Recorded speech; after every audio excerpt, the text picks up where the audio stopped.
Hello, Rabbi Jacobs. Can you hear me? Hi, can you hear me? Okay, I can hear you. Yes, I can see you. Can you see me? Yes. Okay, amazing. Thank you. It's so great to see your face. I wish in 3D, but I'll take 2D. Yeah, I'm bummed that I can't be there in person. I know. Well, we are delighted to have you. I'm going to invite everybody to come on in and find a place to sit where you can hopefully see and hopefully hear.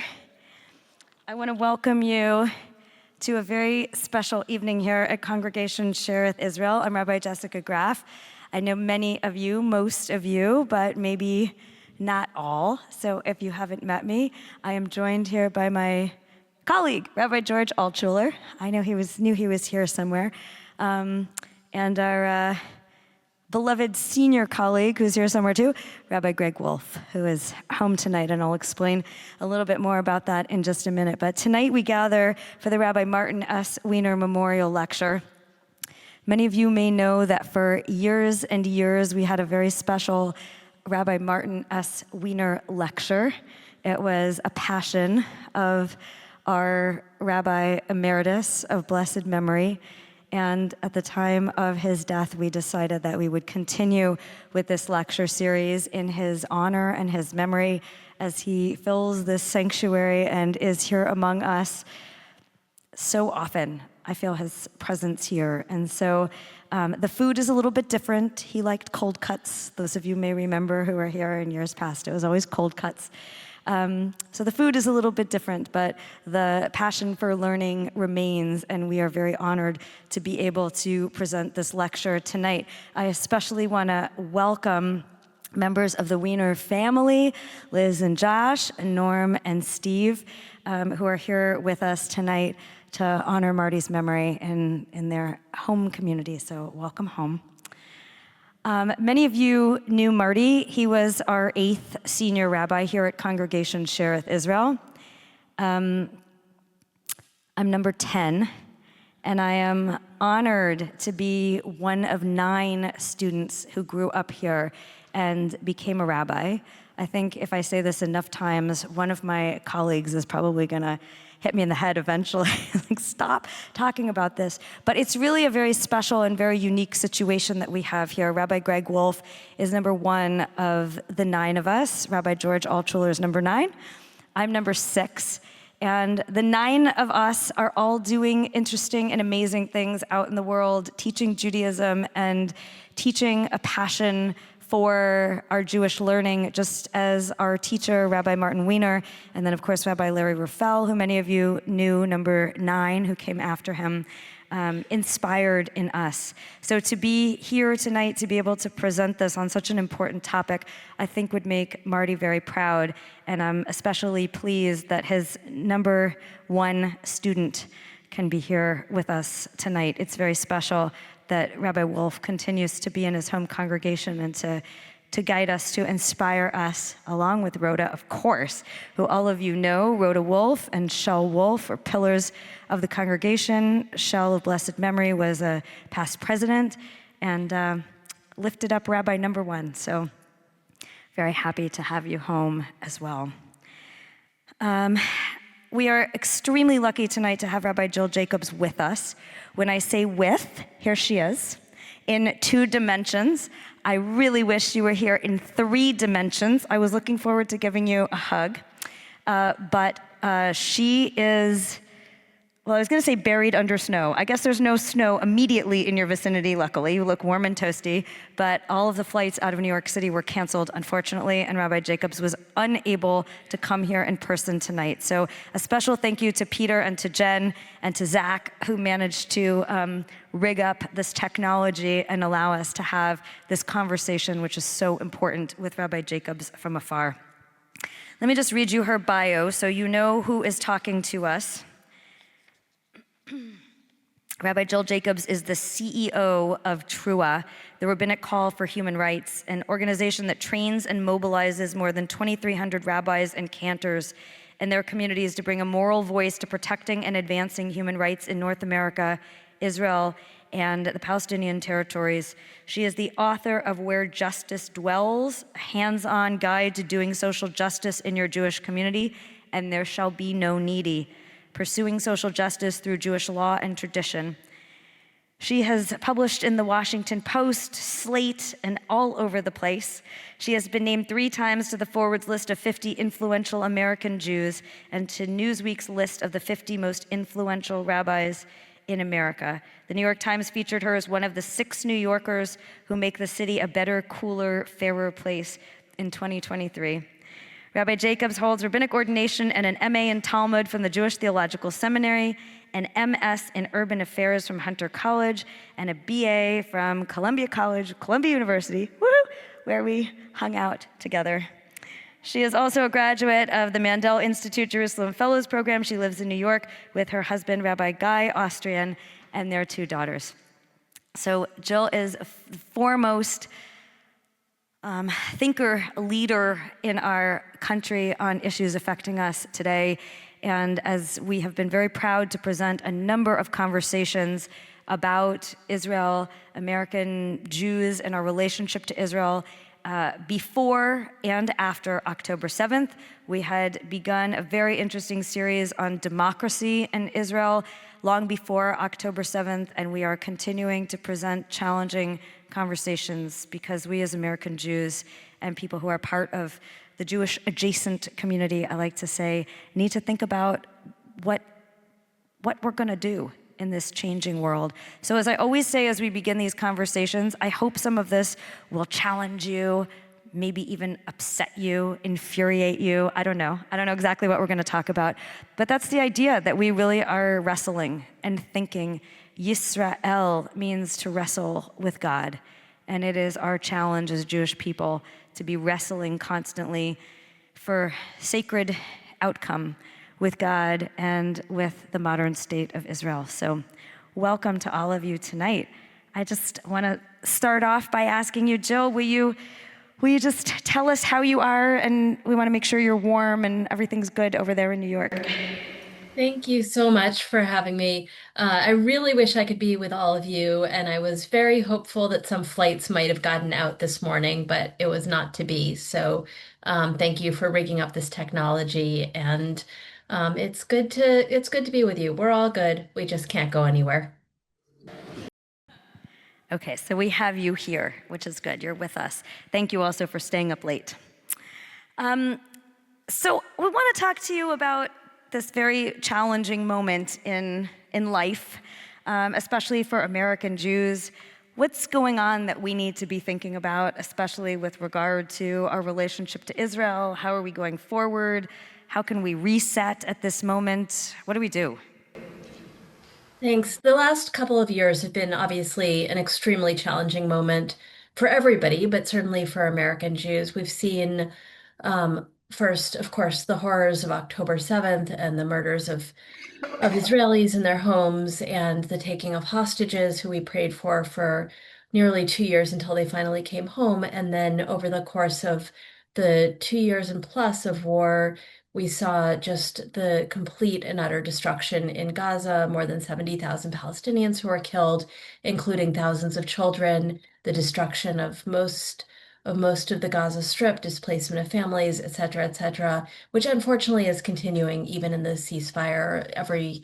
Almost every day brings news of deaths there. And so it's been a very, very challenging time for those of us who love the region, who care about people who are there. And then also to take it thousands of miles away in the American Jewish community, we've seen this fracturing of communities, of families, where we have some people who the events of the last couple of years have made them move to the right. I know right and left are kind of clumsy terms, but let's say cling more closely to their Zionism, push away criticisms of Israel, insist on Israel's rightness in every moment.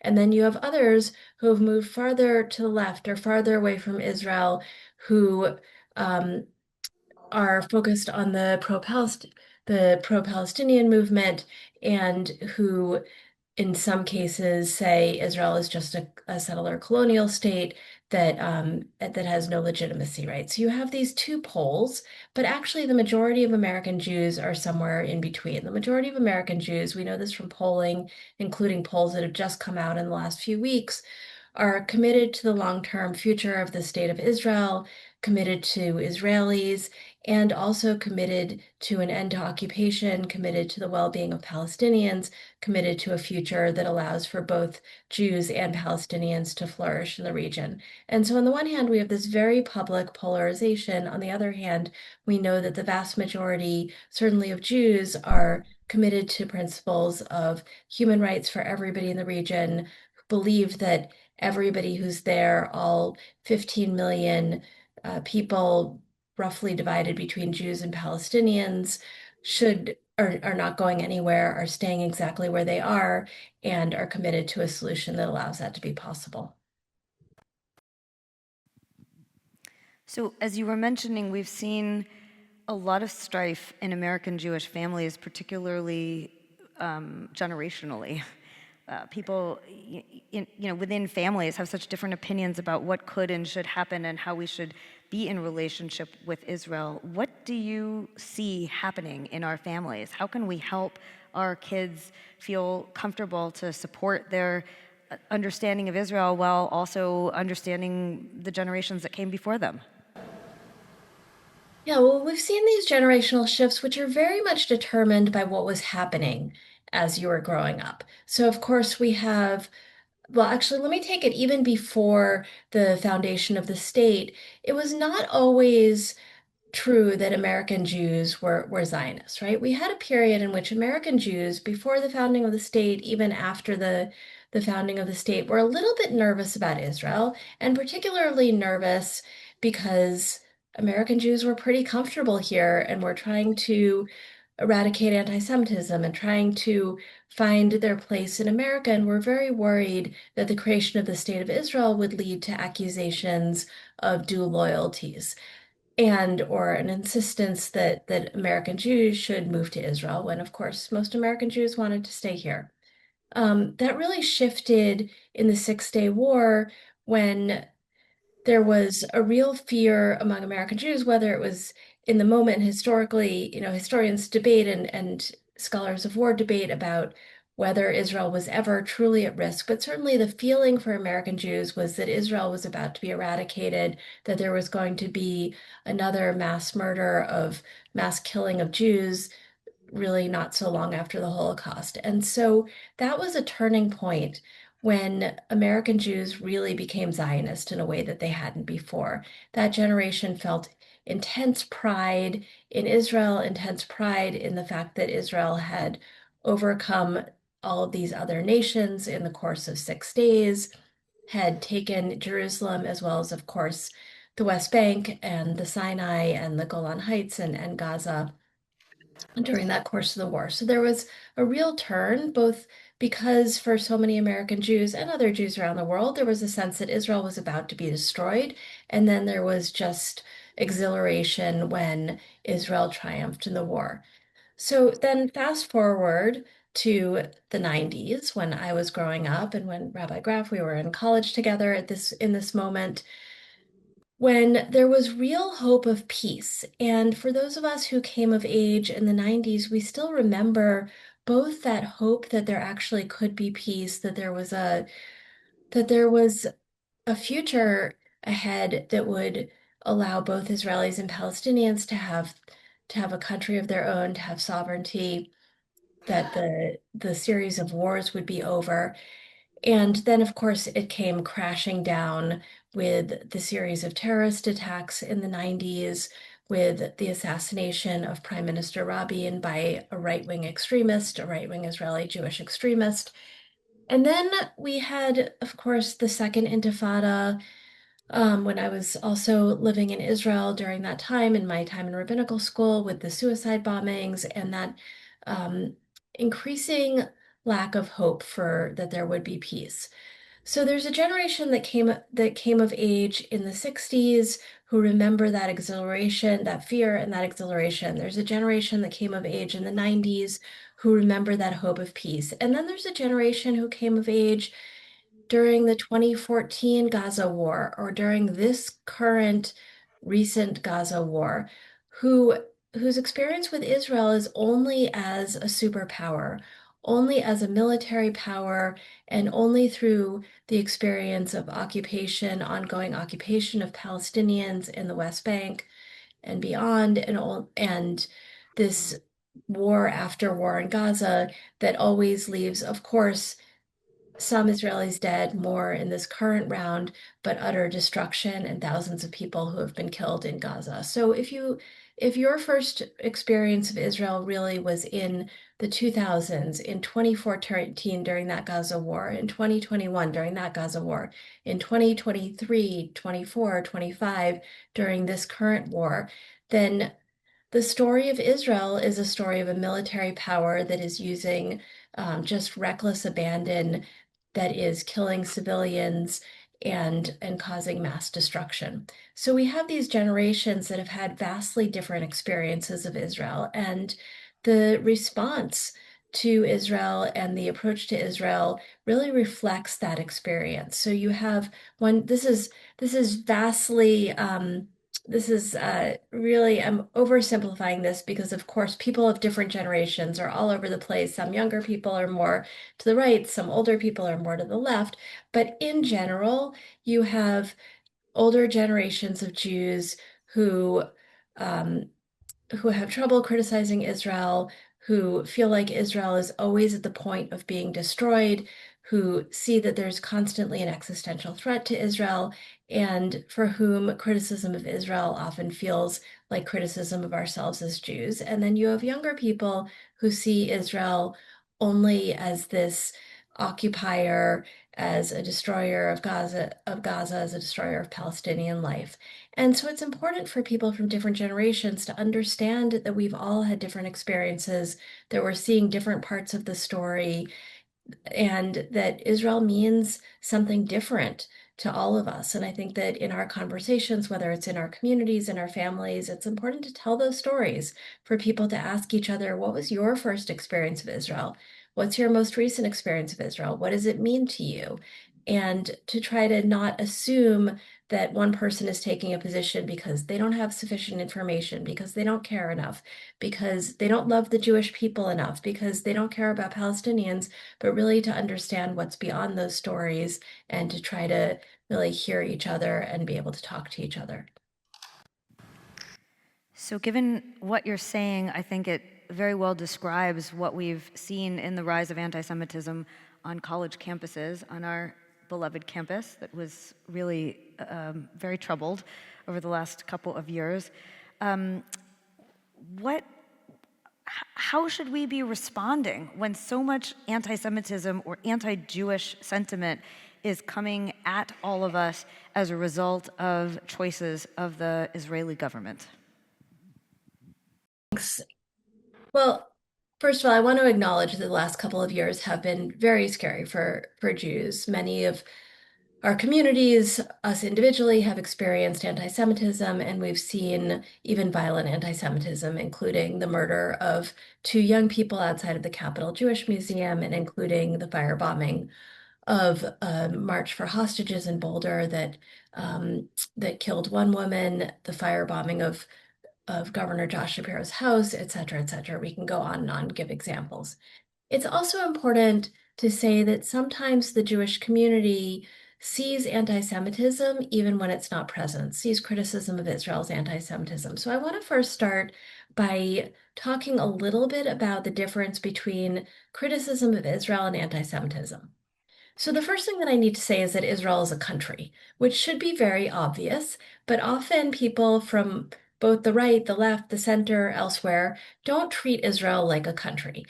We might treat Israel as an expression of our hopes and dreams, as an emotional place, as an extension of our identity as Jews, or from perhaps the other side, sometimes Israel is treated as this symbol of Jewish power through the world, and I say that with some with all of the anti-Semitic connotations, right? Sometimes there's a sense that Israel has outsized power, that it's the Zionists who are out there doing whatever the thing is that we're mad about.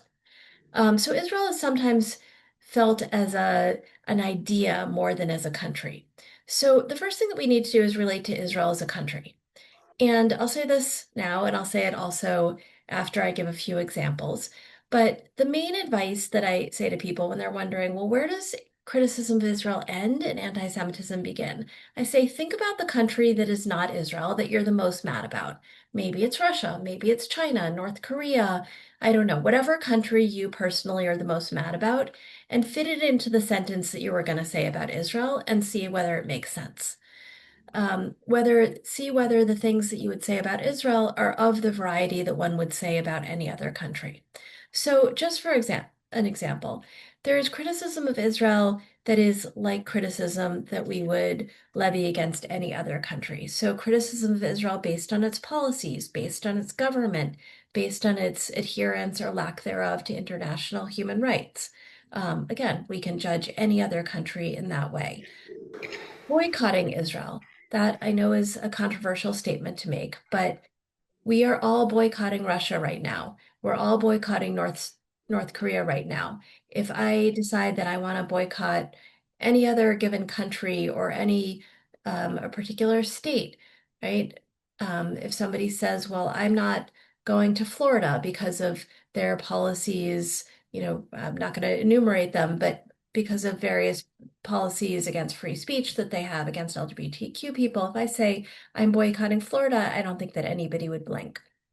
Um, so boycotting a country is free speech. It's a choice. It is not inherently anti-Semitic. That doesn't mean that there's not anti-Semitism in the boycott movement, but boycotts in and of themselves are not anti-Semitic. It's not anti-Semitic to protest only about Israel. If I decide that I want to spend my time protesting Russia because of its invasion of Ukraine, and I stand every day outside of the Russian consulate in New York, nobody's going to come by and say to me, okay, but how come you're not outside of the Chinese consulate or any other consulate, right? Anybody can choose to do their activism however they want, choosing to focus on Israel, especially in a moment when there has been this horrific war that has killed so many Palestinians, is not inherently anti-Semitic. It's not anti-Semitic to be in solidarity with Palestinians, to bring attention to Palestinian families who have been displaced, to Palestinians who have been killed, to have Palestinian flags or kafiyas, which are a symbol of Palestinian nationalism. It's no different from having Israeli flags or any other symbol of Israeli nationalism or any other country, right? So that is not anti-Semitism. Now, that doesn't mean that we all have to agree with every particular criticism of Israel, right? You don't have to agree with something for it not to be anti-Semitic. You can think that somebody is completely wrong in their comment, in their criticism. It doesn't mean it's anti-Semitic. Again, fill in another country. If I want to go out there and say something about Russian history that is completely and totally wrong, that's my prerogative. And it doesn't mean that I'm anti-Russian in terms of not the country, but the people. Um, Actually, to give an example in that realm, right after Russia invaded Ukraine, somebody across the street from me, there's a grocery store. It's called Moscow on the Hudson. It sells Russian products. And somebody threw a rock through the window of that grocery store in the middle of the night. And the whole neighborhood rallied around the grocery store. Everybody understood instinctively that this grocery store owner wasn't responsible for whatever the government of Russia had done, right? And I think that sometimes we forget that when it comes to Israel, that you can protest the government, you can protest the country. There's not that many limits on what one can and should do there. Again, you don't have to be right. I don't have to agree with everything, but protesting a country is protesting a country. So when does it move into anti-Semitism? Here's just a few examples. One is when people are using classic anti-Semitic tropes. If you remember a few months ago, there was somebody put up a kind of tableau or statue or a little installation outside of Union Station in New York that had Netanyahu and Trump, and I forget who else was there, sitting around, and Netanyahu was drinking the blood of Palestinians. Like, he had a wine glass and he was drinking blood. So that is a classic Jewish and a classic anti-Semitic trope, drawing Israelis with big noses, suggesting that Israel has outsized power, that the Zionist occupied government of the United States, to use one phrase that actually comes from the right but has made it over into the left, blaming. I've heard, well, when the U.S. Invaded Venezuela, um, you know, there were voices from the Venezuelan government saying basically this is a Zionist plot, right? This has nothing to do with Israel, but Zionist sometimes becomes a stand-in for global power. So that's an anti-Semitic trope. Denying Jewish history in the land of Israel, so saying things like the alleged temple, or all Jews aren't really Jews, all Jews in Israel aren't really Jews, they have DNA from Europe, all these things that get said. So denying Jewish history in the land of Israel, denying the humanity of Israelis. We've seen that unfortunately a lot over the last couple of years, justifying the events of October 7th, mocking the hostages online, saying that Israelis deserve to die because of the actions of their government. Um, Also suggesting that the Israeli government speaks for all Jews. So this is what you were asking in your question, saying that all Jews somehow have to answer for the Israeli government, and therefore, for example, a rabbi gets up at a rally for immigrants to speak, and the rally is 100% about immigrants in the United States and against ICE. The rabbi gets up to speak about the Jewish commitment to protecting our immigrant neighbors, and people start screaming out, "Rabbi, what about Palestine?" Right? The rabbi in that moment doesn't have to speak about Palestine. Jews can also speak about whatever we want to speak about, or attacking Jewish restaurants or even Israeli restaurants run by expats, not by the Israeli government. And finally, demanding that Jews disavow any connection to Israel in order to be in certain spaces. Um, Part of Jewish peoplehood is a commitment to all of the Jewish people, including the nearly half of Jews who live in the state of Israel. And so saying to Jews, as a price of admission, you have to disavow any connection to half the Jewish people in the world, is also anti-Semitic, and also not something that is asked of people of any other ethnic group, right? You wouldn't say to an Indian American, "I need to know exactly your policies on Modi and your policies on India and Pakistan and Muslims and Hindus, etc., before you enter this space." Um, so American Jews can be American Jews. They don't have to answer for Israel, and also shouldn't be asked to disavow any connection to Israel. So that's a lot. And it also is very difficult because, as you said, the actions of the Israeli government do have an impact on anti-Semitism around the world. And I want to say this very carefully, because what I don't want anyone walking away saying is that I somehow justified anti-Semitism or suggested that Jews deserve anti-Semitism or that Israel deserves for Jews to experience anti-Semitism. Right? We don't blame people for their own oppressions. And it is undeniably true that when Israel is engaged in violence toward Palestinians, the ongoing violence of the occupation, all of this leads to anger against Israel that often spills over into anger against Jews around the world, and sometimes even into anti-Semitic violence. And so that is something that is true and that we need to contend with. For me, that means that we have a responsibility both to fight anti-Semitism at home, regardless of what Israel is or isn't doing, to educate both our fellow Jews and also people outside the Jewish community about anti-Semitism, to speak about anti-Semitism, to be really clear about when it's anti-Semitism and when it's criticism of Israel, because when we make those lines blurry, it gets harder and harder to call out anti-Semitism when it happens. When people see that criticism of Israel is wrongly being described as anti-Semitism, then when we call out actual anti-Semitism, sometimes the response is, you keep crying wolf, you keep telling me it's anti-Semitism. It's not. So we have to be really careful to draw those lines clearly, to call out anti-Semitism when we see it, to not call out anti-Semitism when it's not present. And at the same time, I believe that it's also a responsibility of American Jews to fight for justice in Israel, both for Jews and for Palestinians, not because that's a means to ending anti-Semitism, though I believe it will also have that impact, but because it's the right thing to do. You've written and spoken extensively about the difference between anti Semitism and anti Zionism, or the relationship maybe between those two. And you're touching on that now as you're teaching us so beautifully about anti Semitism and kind of new ways to frame that. Can you tell us what you've been trying to impart to all of us about anti-Semitism and anti-Zionism, especially as time is now moving away from October 7th, and where are we in those words? Thanks.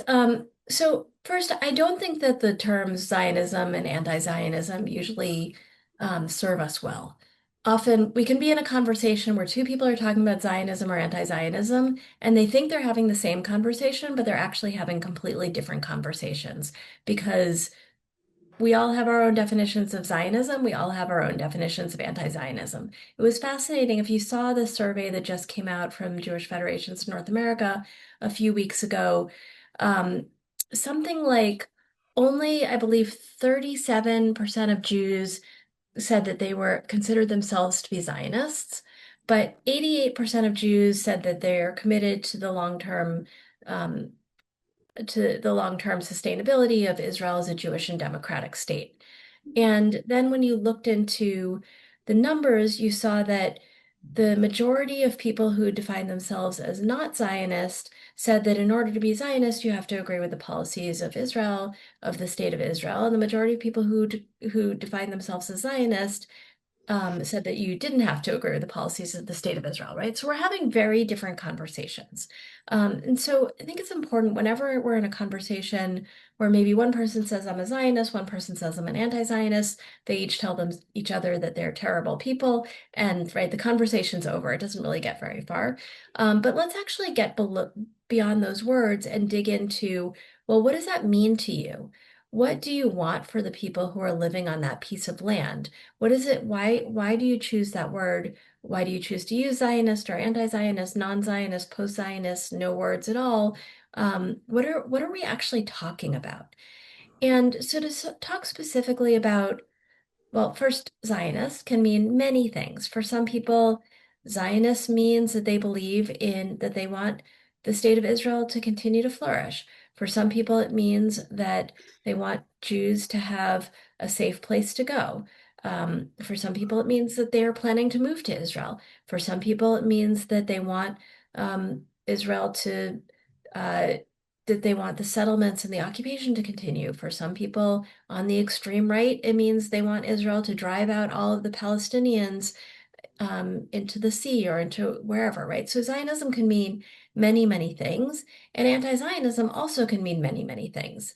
And so when you ask people what anti-Zionism means to them, many people will say, we'll go back to a period in the early 20th century, late 19th, 20th century when Zionism was first emerging, and will point to historical examples of people who oppose Zionism, right? So in the late 19th, early 20th centuries, there were pretty fierce debates about how to ensure the Jews were safe. It was clear that the promises of enlightenment hadn't kept Jews safe, that having citizenship as individuals in countries in Europe certainly provided more safety, but didn't provide ultimate safety for Jews.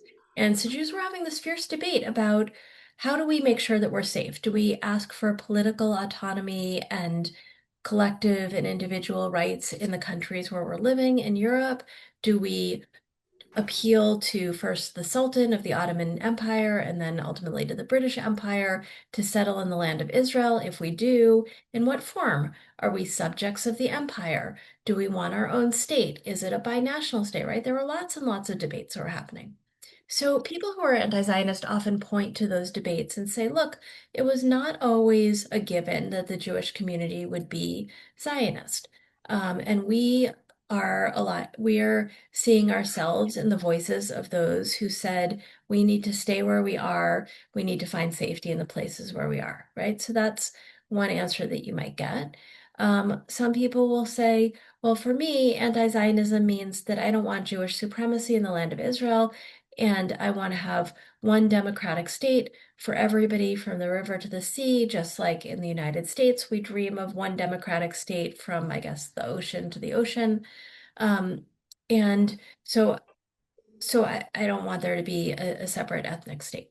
Some people on the extreme will say, what anti-Zionism means to them is that Israel is a settler colonial state and that all Israeli Jews should go back. Usually they say go back to Poland, but go back to wherever they came from, which of course is not only Poland. So that is quite a range of what anti-Zionism means. Now, the last group that I said, the go back to Poland, destroy the state, right, justifying violence against Jews, that is anti-Semitic. The people who say, well, I want one democratic state. Now, personally, I don't think that that's possible. It's not what most Israelis, most Palestinians want.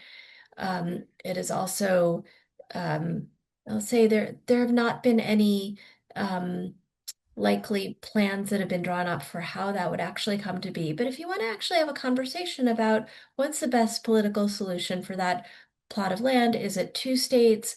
If so, what kind of two states? Is it one democratic state? That is a conversation that people can have. It's not a question of anti-Semitism. Again, somebody can say, I disagree with you. I think you're wrong. I don't think that's possible, but that's not anti-Semitism.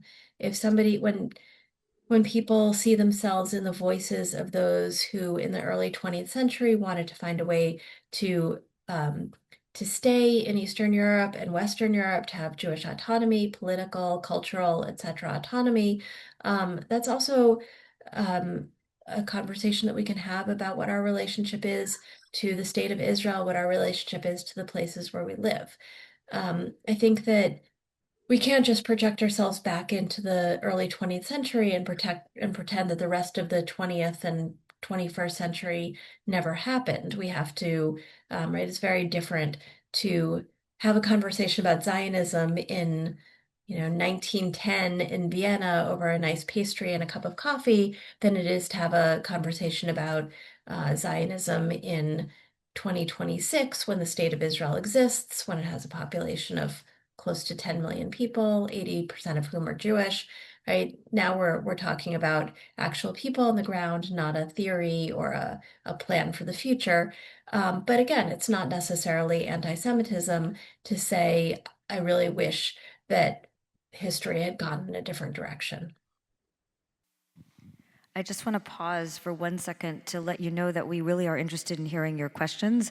Rabbi Altshuler has cards, and Jen will walk around with them. If you'd like one, please raise your hand because we'd like to ask your questions to Rabbi Jacobs as well. So I just read the article that you published a week or two ago on exactly what you're talking about, this word Zionism, which seems to be a big trigger and seems to be, in many cases, a conversation ender, as you're saying, because people define it so differently. There are a lot of those kinds of words that have come up in the last couple of years, particularly genocide. There are a lot of these words that seem to be conversation enders. Do you suggest that we stop using the word Zionism? Well, look, Zionism is an important word for many people, so I'm not going to dictate whether people use it or not. I also sometimes use it, sometimes don't use it.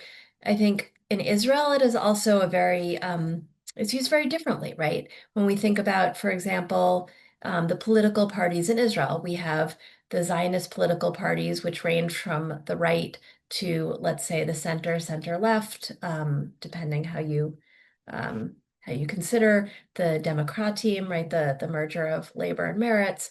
You have the non-Zionist parties, which include the Arab parties, but also include the Haredi parties. Right, so like it's there, Zionism means something entirely different than what Zionism means in the American Jewish conversation.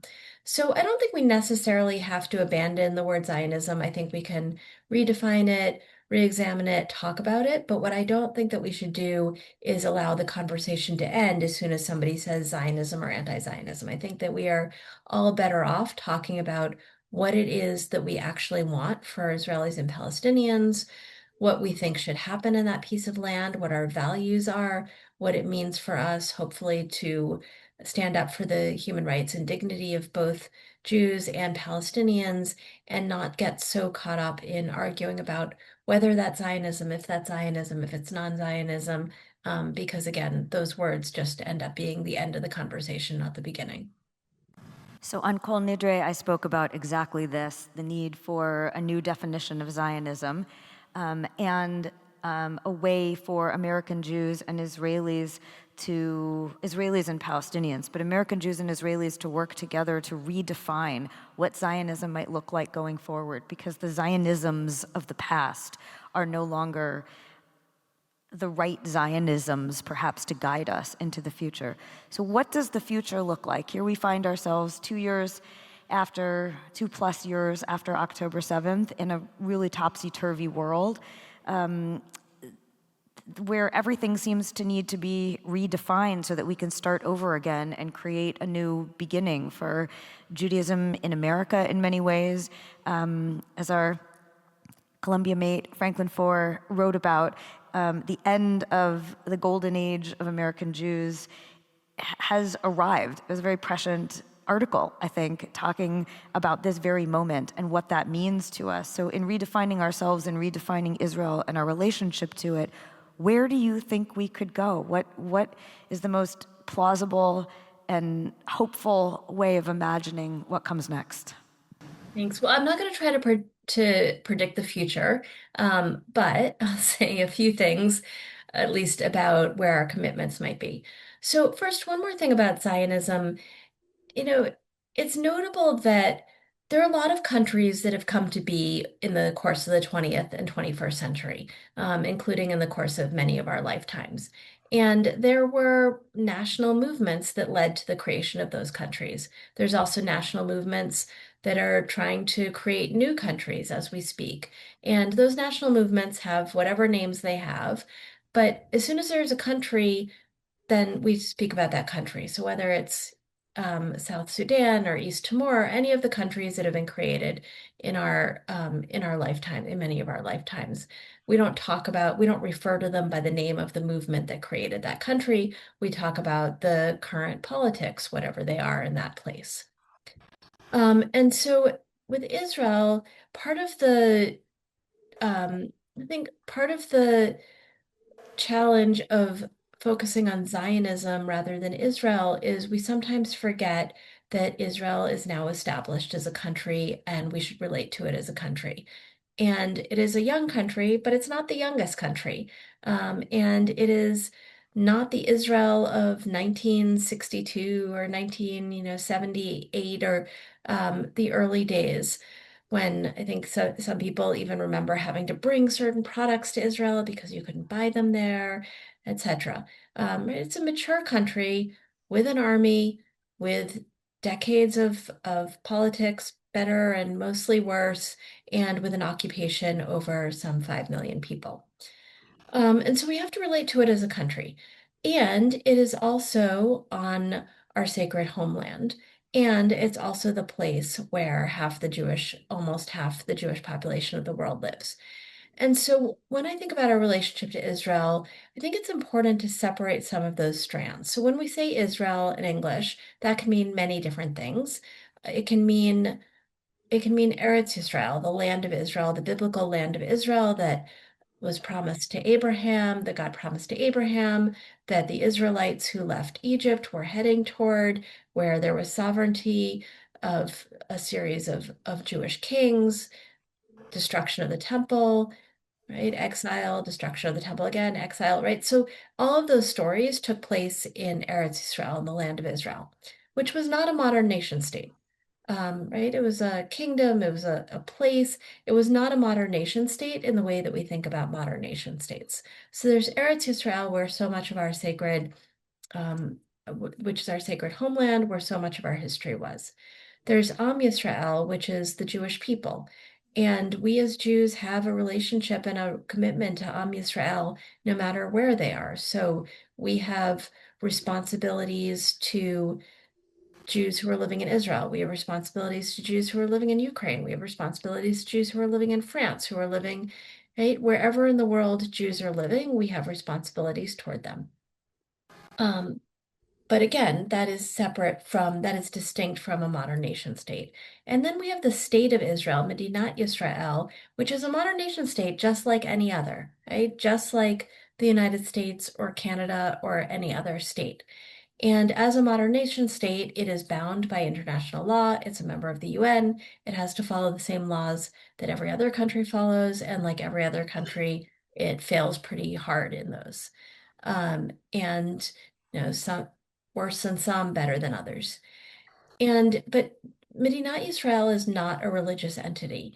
And so, as American Jews, when we think about our relationship to Israel, it's important not to conflate the sacred religious dimensions of the land of Israel and our personal and our responsibilities toward the people of Israel with the modern nation state, which is just a state, like any other state.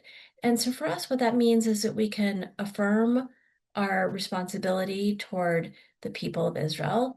That means caring about Jews wherever they live, including in the land of Israel, digging into our relationships with Jews living in Israel. I would say, in particular, something that American Jews can do is strengthen our relationships with Israelis who are engaged in building civil society and fighting for human rights. That includes, of course, both Jewish citizens of Israel as well as Palestinian citizens of Israel.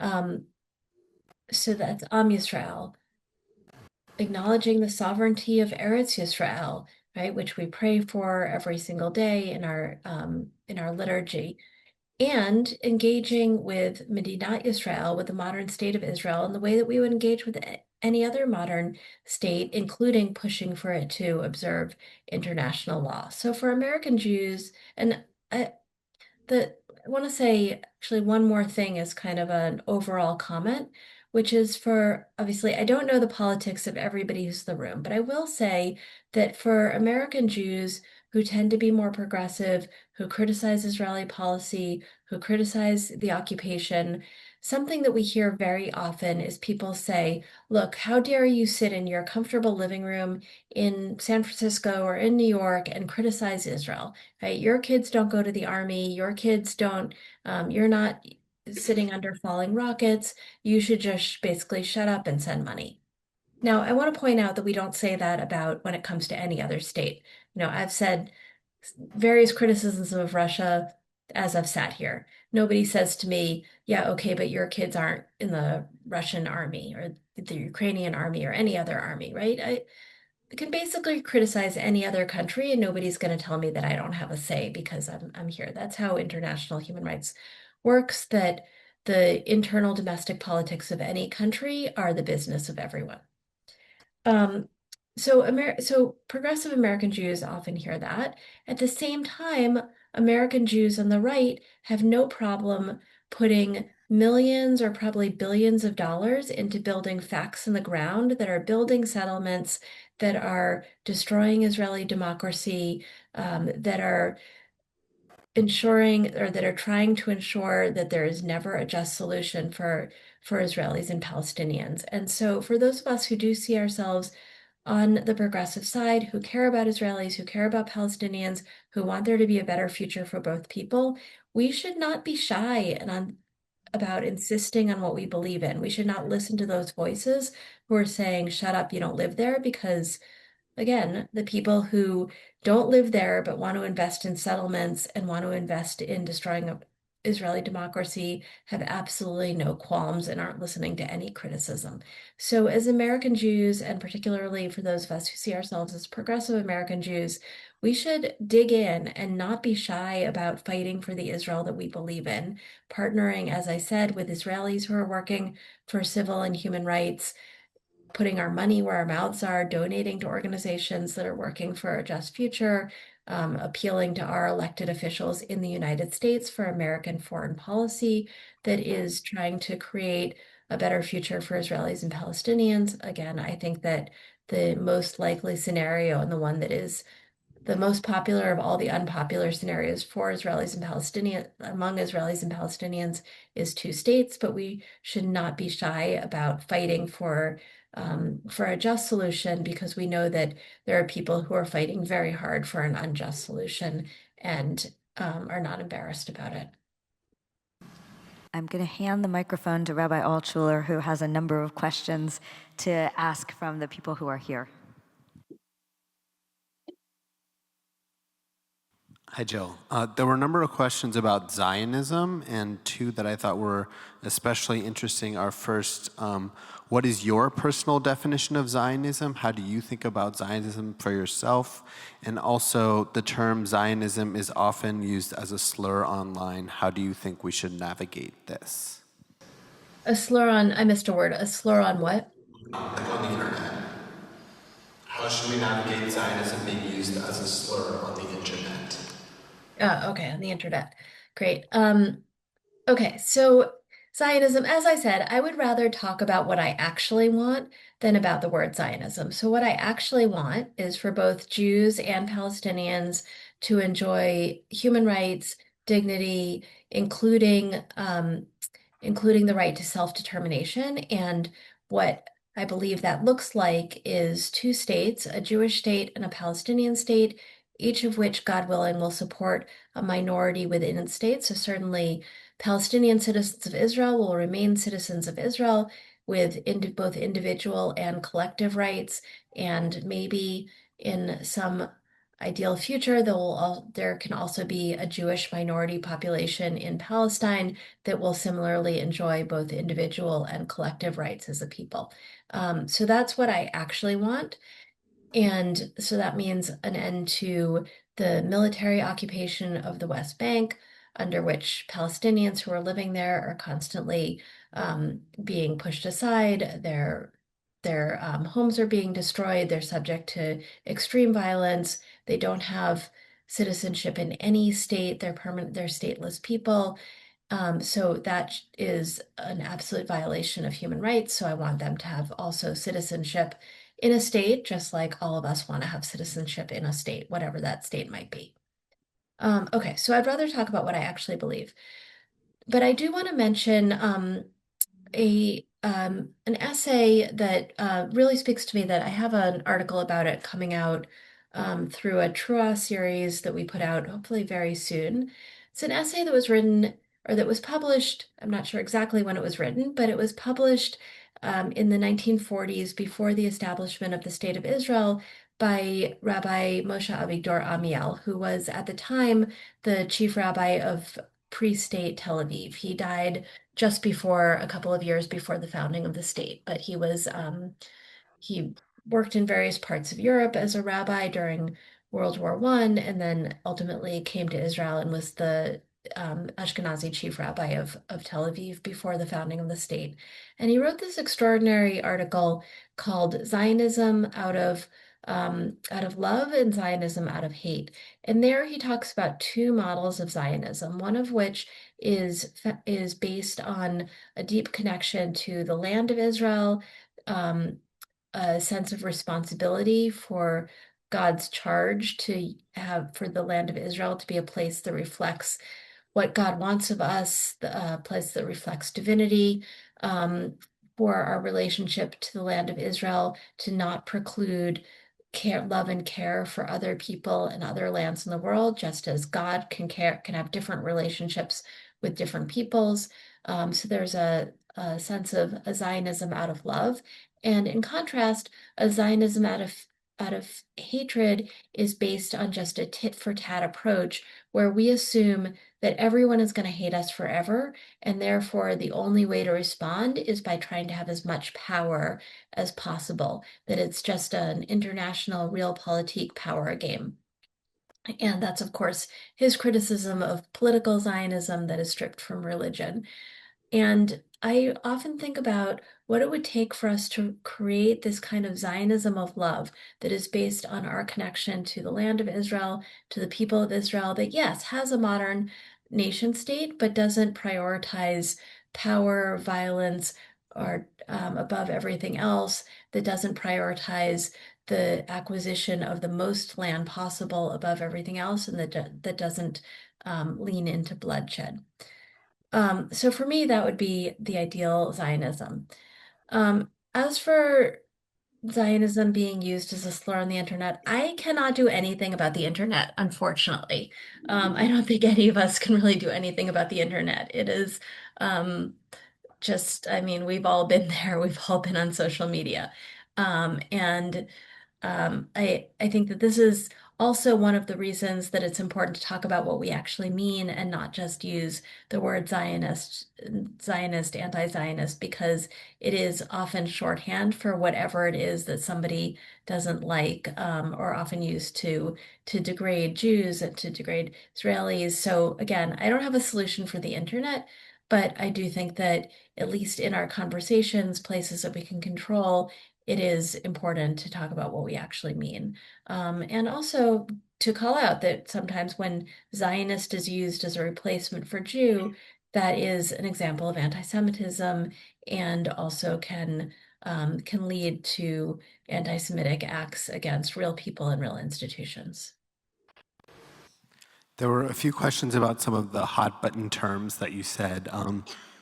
Might not necessarily be so helpful, but I do want to ask about the term genocide and how you think about that in the context of the war in Gaza. Yeah. Okay, so genocide is a very particular legal term, and it has a very narrow definition that is that it, that is pretty hard to prove. It is just very hard to prove genocide. You have to look at things like not only intent, but also is the intent to commit genocide the only reasonable explanation of what the events are. You have to look at the facts on the ground of what happened. You have to look at if the people who expressed intent are in the chain of command, right? There's a lot of different elements of proving genocide. So this is a case that is before the ICJ, the international, right, the international court, and it will be decided at some point. I don't know when. But I'm not sitting on the court. I'm not one of the people who's going to make that determination of genocide. So I'm going to punt that question until there's an actual determination, that looks at all of the evidence.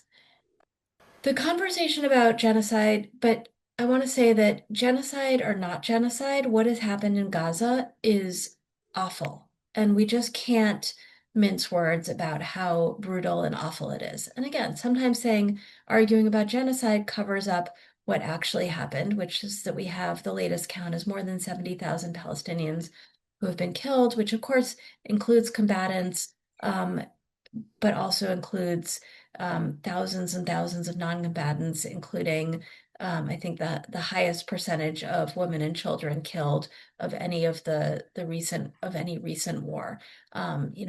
And pretty much the entire population displaced, almost the entire Gaza Strip destroyed, massive medical crises, right? I can go on and on. And we just can't paper that over. And sometimes that happens in the Jewish community where people are so intent on proving that it's not a genocide that they don't stop for a minute to think about the pictures of beautiful children who have been killed by absolutely no fault of their own, the families that have been entirely wiped out, families who have been homeless for 2 years. And we really have to hold on to that and to think about what the responsibility is of Israelis and of Jews around the world, Jews who support Israel, toward those who have lost their homes, who have lost family members, who have been suffering for more than 2 years because of the actions that Israel took in response to October 7th. Um, the other thing I want to say, though, about genocide is it's very hard to have a rational conversation about genocide, in part because there were people calling genocide on October 8th. There were people who called it genocide on October 6th. And, genocide has become kind of a colloquial expression that's used far outside of its precise legal definition. And we hear it we heard people talk about a genocide on the streets of America, speaking about police violence against people of color, for example, right? So like we hear this term just being used in colloquial ways. And the fact that it has been used against Israel from long before October 7th, when there certainly was an occupation, there certainly were violations of international human rights law, there were certainly injustices, but it was not absolutely not genocide. And there were people using it on October 8th, again, when it was absolutely, there was no evidence of it being genocide. So whether, 2 years later, whether the evidence ultimately leads up to a determination of genocide or not, the conversation has become virtually impossible, both because people use the word in different ways and also because people were using it in a colloquial way long before there was a conversation to be had about the actual facts on the ground. Thank you. We got a question from one of our congregants, Aaron Gordon, which I will read. It says, the other day I was reading the About Us section of a website or of an art organization in Oakland. Under the policies, it says, we do not tolerate racism, homophobia, transphobia, or Zionism. I was so upset, and I still am. I'd like to contact the organization to discuss why Zionism should not be equated with racism, homophobia, etc. How would you approach this conversation? Would you recommend contacting the organization or letting it go? Yeah, well, again, this is an example of, yes, Zionism often gets thrown into that list, again, because in the popular understanding, it's become defined as, right, if you're a Zionist, it must mean that you want to kill Palestinians. If you're a Zionist, you must support occupation, right? This kind of story that has become very popular that Zionism always had to go this way. It was predetermined. I don't believe that anything is predetermined. I don't believe that the fact that when early Zionists were debating what it would mean for Jews to come to Israel in what political formulation, right? Like it is not predetermined that there would be an occupation, that this current war would happen. But unfortunately, in the popular imagination, the story is from the very first moments of Zionism, it was always about killing Palestinians. Okay, so that said, the question, just like the practical question, is about, I might have missed a few words of this question, so I don't know whether the person asking has a relationship with the organization. I think it's a very different question if you have a relationship, if you don't have a relationship. I think if you don't have a relationship with the organization, it's just something you saw on the website, then I don't think that there is probably uh, it's probably not going to go well to reach out to this organization for the first time to say, hey, we don't know each other, but I want to complain about something on your website. If it's an organization that you work with, or maybe you have a relationship with the leader of the organization, you're a member of the organization, then it's a very different conversation, because then it's a conversation that's happening in the context of a relationship. And then I think it's absolutely a worthwhile conversation, not by email, but to sit down with a person to say, hey, I saw this, and this is how it landed for me. This is what Zionism means to me. Like, tell me what it means to you. Why would you put it in this category? Let's talk about it.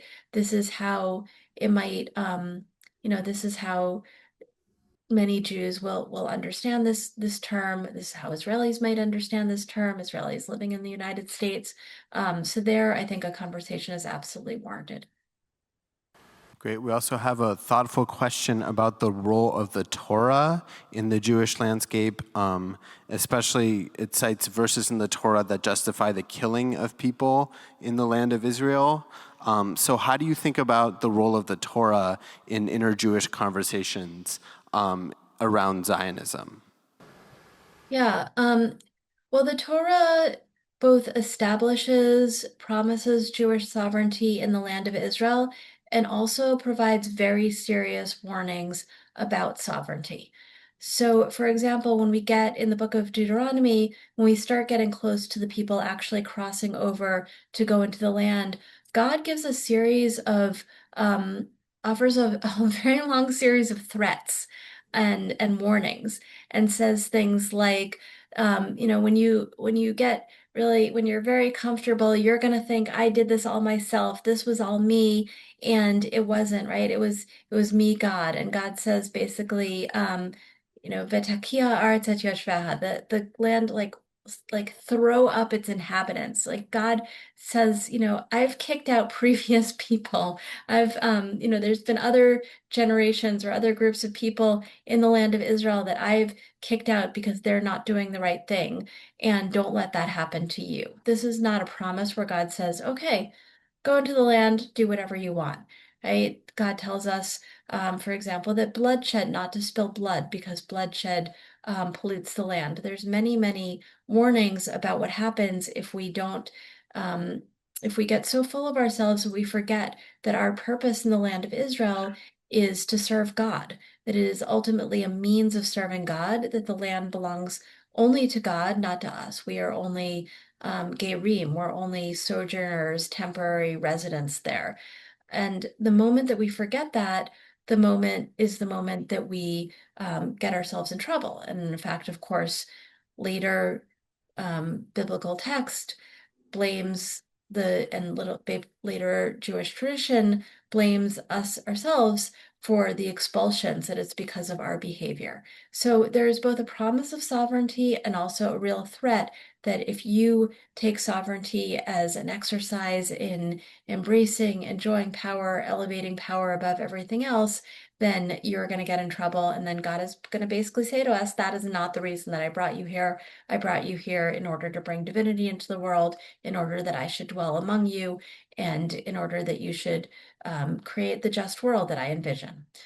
So, in terms of the various commands to go into battle, to kill various groups of people, which unfortunately there are some people in the modern world, in the modern Jewish world, who have taken that as prescriptive, who have taken that as permission to go out and kill Palestinians or others. We're coming up on the holiday of Purim, and unfortunately, there's a history of violence around Purim that goes back to the medieval era, but many of us might remember Baruch Goldstein, who murdered Palestinians who were praying in the Cave of the Patriarchs in Hebron in 1994, I believe. And every year, Purim brings with it more violence by settlers against Palestinians, by people who look at the story of Purim and say, well, that is permission to go out and kill others, or who look at the book of Joshua and say that is permission to go out and kill others who are not like us. But that is an utter misreading of the biblical text, because in the biblical text, those wars happen because in a specific time and place, God comes and directly says, you are going to go to war, and this is how it's going to go. So, unless any of us has that direct line to God, which I don't think any of us has, we are not receiving commands like that. We don't have these commanded wars anymore. And again, these wars are about something that happened in the past in a specific time and place, commanded by God. They're not meant to be prescriptive for how we're going to act in the future. I would be curious to hear you talk about how you think about the current situation on the ground in Gaza. I know there's ostensibly a ceasefire, but the violence has continued after the ceasefire. So I'd be curious to hear how you think about the current situation, and also how you think about the issue of fatigue around this issue. I know many people are simply tired of hearing about this ongoing struggle, and how you navigate that issue of people burning out or being tired of talking about this. Yeah, so it's true. Officially, there's a ceasefire, but unofficially, um, Israel, Israeli soldiers are killing people in Gaza who maybe cross over the line, which people don't necessarily always know where the line is. So there's still ongoing violence and killing and death in Gaza, and of course, most of the population remains displaced, which means that disease is rampant. It means that most people don't have safe and secure places to live, especially important during the rainy season. There were just floods there not very long ago, so it's still a very, very dangerous situation. In terms of fatigue, um, all I can say is that this situation has not gone away for people who are trying to live in Gaza. And I know it's really, really hard to continue to pay attention, but we're talking about human beings, right? It's not like a TV show that you got tired of and can just turn off. The other thing I want to say, because we just haven't talked that much explicitly about it, though I've referred to it a few times, is about settler violence, which has always been an issue, but has become even more extreme over the last couple of years to the point that it's become just a daily occurrence. Just a week or less ago, a Palestinian Israeli teenager was killed by a settler. We've had, many, many Palestinians who've been killed, more than 15 Palestinian villages that have been destroyed by settlers, where the residents have been forced to leave, and and settlers have come and destroyed the village so that they can't go back. And I want to just mention an experience that I had along with some other rabbis in November, a group of American rabbis that Trua brought to Israel to do what's called protective presence, which is exactly what it sounds like. The idea is that if Americans or Israelis, internationals are with Palestinians as they're harvesting their olives, as they're grazing their sheep, as they're just sleeping and trying to be in their homes, that if there's others present, that perhaps settlers won't attack, or perhaps soldiers won't come by and declare that this is now a closed military zone, you can't be there.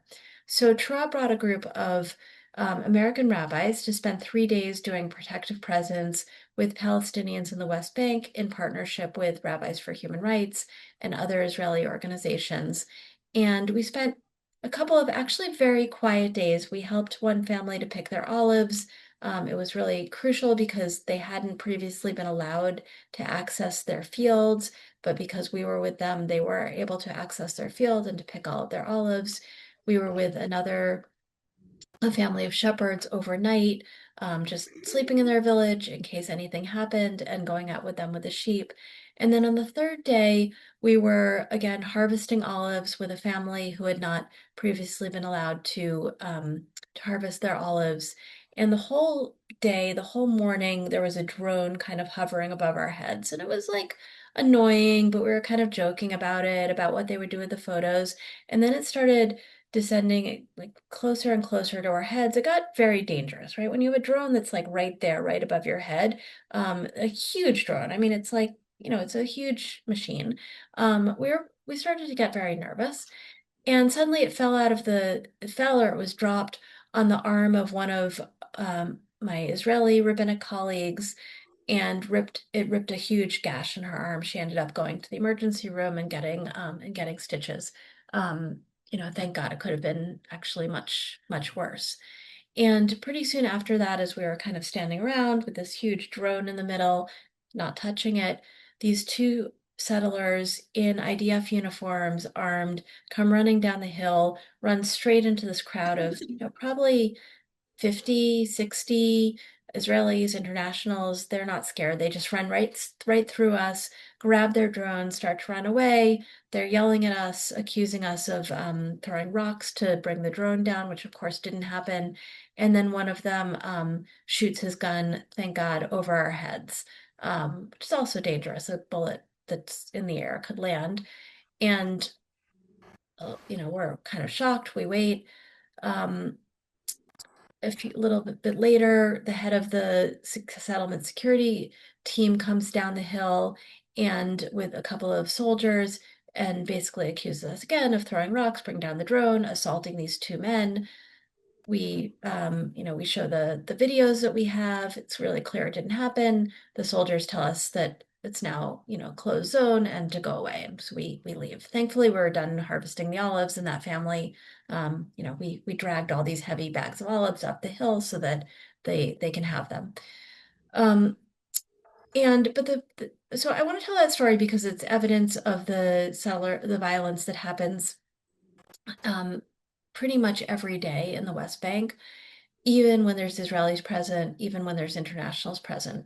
But the other part of the story is that because we were a group of American rabbis and Israeli rabbis, it was covered by Israeli press, by international press in English and Hebrew, and ultimately the IDF actually had to respond. And they said, first they responded and said, well, there were reports of an assault, reports of bringing the drone down. It's clear that didn't happen. Ultimately, they also saw the videos and they had to say, well, we reprimanded those two guys. Don't know if that happened or not. But what was significant is that if we hadn't been there, it wouldn't have gotten attention. The IDF wouldn't have had to respond. People around the world wouldn't be talking about it. But we know, of course, that Palestinians are dealing with that kind of violence basically every day and sometimes much worse, right? Sometimes the bullet doesn't go over people's heads. But that doesn't necessarily get into the international news. And so it was really important for us to go and to say, we were there standing with Palestinians, like, for economic reasons, we wanted them also to to get their olives, but also we wanted to bring attention to that violence.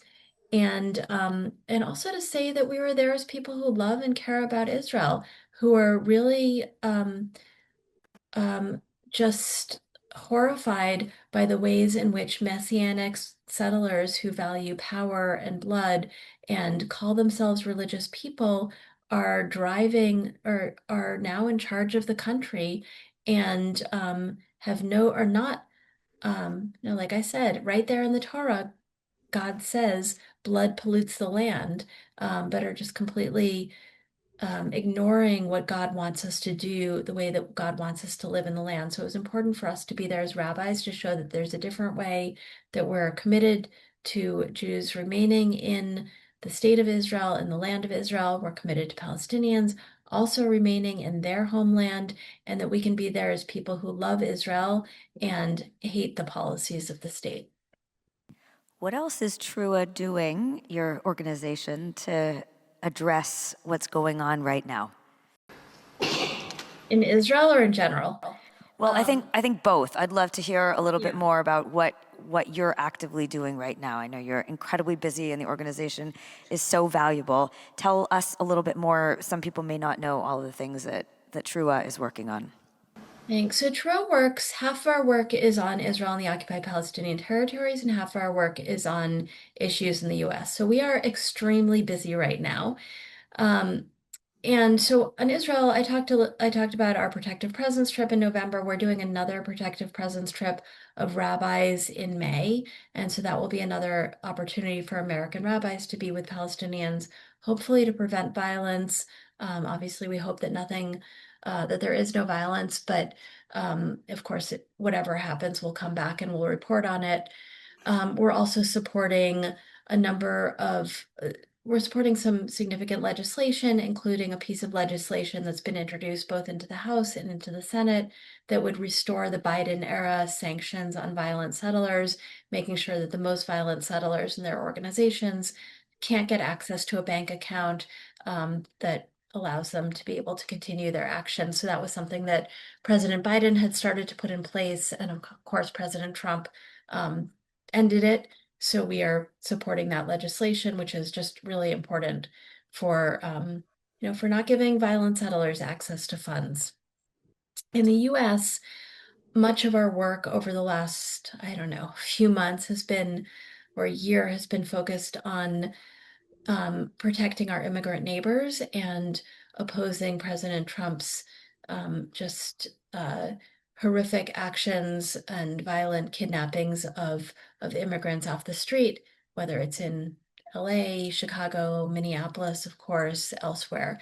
And so that has included supporting our rabbis across the country who are out there on the streets, accompanying immigrants to their check-ins, to their immigration check-ins, delivering food to people who aren't able to leave the house because it's too dangerous, going out to protest. A few weeks ago, our Minneapolis colleagues, our Minneapolis members reached out and said, there's this clergy day in Minneapolis. We really want our colleagues to come. Can rabbis come? And we put out the call to our rabbis, and within a few hours, more than 50 rabbis had volunteered to go to Minneapolis, actually more than the Minneapolis folks could even support. So we sent about 50 rabbis to Minneapolis to be with their colleagues on an interfaith clergy day of protest. And just a couple of weeks ago in DC, we held a convening for our rabbinic members where they learned skills for fighting autocracy, for defending democracy, skills that have been honed through decades of people around the world trying to push back against autocracy and bring back their own democracies. They learned from rabbis who have been out on the street in key cities protecting immigrants, what to do when ICE shows up in your town. And then this convening culminated with a protest outside of ICE headquarters in DC that included more than 150 rabbis, plus probably more than 500 other members of the Jewish community. It was co-sponsored by more than 60 organizations, including synagogues, local organizations, national organizations. That was a strong statement that the Jewish community is standing by our immigrant neighbors, that the Jewish community is not going to stand by as ICE kidnaps our neighbors off the street. And so it was a really powerful statement of where the majority of the Jewish community stands, and particularly that we are always going to stand with immigrants. By chance, it was the same week as Parshat Mishpatim, where we're told not once, but actually twice, not to oppress the ger, who is somebody who is an immigrant who came from somewhere else and is now living among us. So that was kind of some, I don't know, divine intervention or something to remind us that our commitment to those who have come from somewhere else, to immigrants, goes all the way back to the Torah, and we are just going to keep living out those values every day. I just want to close with one last question, which is that all of this seems so overwhelming. I'm so grateful for the extraordinary work that you're doing and that you're inspiring so many rabbinic colleagues to do. But all of this sometimes feels very overwhelming, and we feel powerless and far away in the midst of so many things that we wish were different. What do you think, imagine, recommend? What can we do to help change the world into the world that we want it to be? Thanks. Well, there's not one solution, right? There's not one thing that if we all did that one thing, then everything would be better. And so my advice is really just to pick something and do it. And that is different for every person. For some people, it might be going out to a protest. For some people, it's about ensuring that our neighbors have food. For some people, it's about calling our elected officials every day to ask them to support legislation, for example, that ensures that ICE doesn't get any more money, or that ensures that there's sanctions on settlers, or whatever it is, whatever the issue of the moment is, right? So this is different for every person. For some people, it's about focusing on the most local issues in our neighborhoods, in our towns, in our cities. And for some people, it's about national or international issues. So I would say that for everybody, the answer is different, but we can pick one thing or two things or a few things that we think that we can do and focus on doing them, and know that all of that will add up to something much bigger than the sum of its parts. Rabbi Jill Jacobs, you are amazing, and I think you're the perfect person to be with us tonight for the Rabbi Martin S. Weiner Memorial Lecture, because Rabbi Weiner was passionate about Israel and passionate about activism and passionate about all of us engaging with our Judaism and living our Judaism. We're so grateful to have you tonight. It's 11:30 p.m. Go to sleep, sleep well. Thank you so much for being with us, and thank you to all of you for being with us tonight too. I hope that this will inspire a lot of conversations on the way home and beyond as you think about what you can do and what we can do to keep moving our world in the right direction, to be the world that we wish it to be, that we pray it will be, and that we will make it. Thank you so much, and good night. We look forward to having you here in person soon. Thank you so much. Sorry I couldn't be there, but it was really good to be here tonight.